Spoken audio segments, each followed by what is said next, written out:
Hi, it's time for a weekly sleep tip.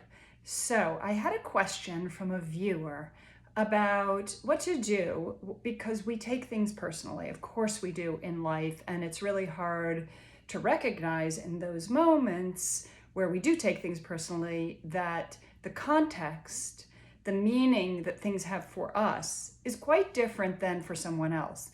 And so particularly when it's someone that we care about, who we value, or who might have authority over us in some way, either through a friendship or a partnership or work or something like that, it's really hard to distance ourselves and not take things personally from our own perspective, right? We can only see the world from our own perspective. And a lot of times those feelings, those resentments, that confusion, that hurt, that betrayal comes up and gets exaggerated when we're trying to sleep. And so the question that I had was, what do you do about that? When you're lying down in bed, you're trying to let the mind just rest. You're trying to put everything out of your head so that you can sleep and feel peace. But that's exactly the moment when it all comes back. So what do you do about that? I think one thing that can be very helpful, first of all, is to focus on the resources, to focus on the times where you did maybe feel understood or supported in some way by that person. Sometimes that can be hard to do, right? Like maybe it's a colleague at work where you feel attention and they did something or said something that you took personally. I think it can be helpful, first of all, to recognize that everybody has their own context. Everybody has their own activations and triggers and moments in their life that they bring to the table that have nothing to do with us. And yet, if we were to do that thing to someone else, it would mean something very different than maybe that person's intention. Okay, so you might be saying, no, I know that that person intentionally wanted to hurt me.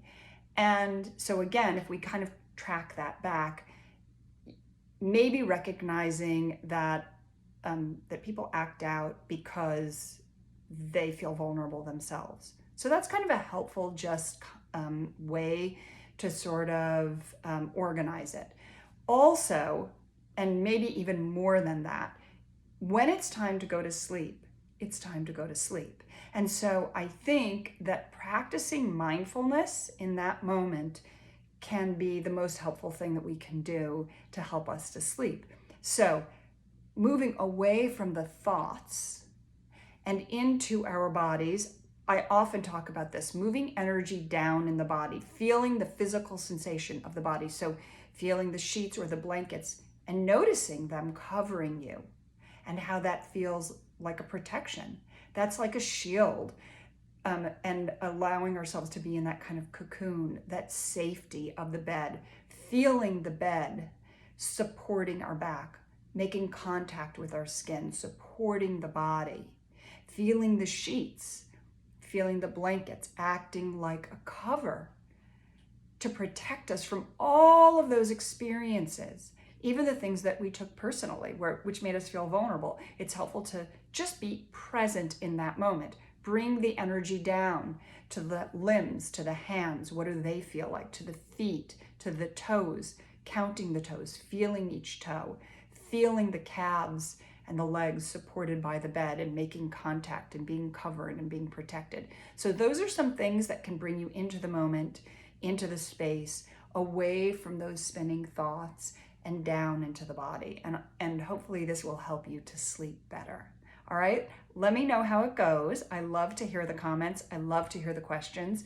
And go to the link in my profile. You can download some free materials with my favorite sleep tips that I think will help you start sleeping better, maybe beginning tonight. All right, sweet dreams.